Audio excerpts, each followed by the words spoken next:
I'm Dr. Maimuna from K Market.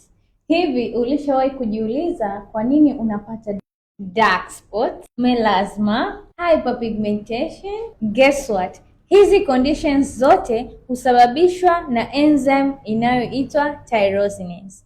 What is tyrosinase? Tyrosinase ni enzyme inayochochea uzalishaji wa pigment melanin inayotupatia rangi ya ngozi, nywele na eye color. When these enzymes overwork, they cause hyperpigmentation, melasma au dark spots. Therefore, we need products ambazo zita-inhibit hii enzyme na zenyewe zinaitwa tyrosinase inhibitors.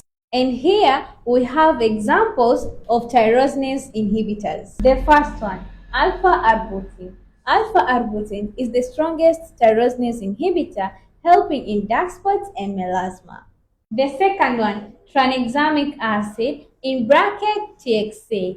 Hii husaidia kublock UV-induced pigmentation na dark spots. Third, azelaic acid together with vitamin C. Hizi ni gentle multitaskers zinazosaidia katika dark spots na kukupa glowing skin. Niacinamide sio direct tyrosinase inhibitor, lakini husaidia katika kureduce melanin transfer and hence giving you a brighter and glowing skin.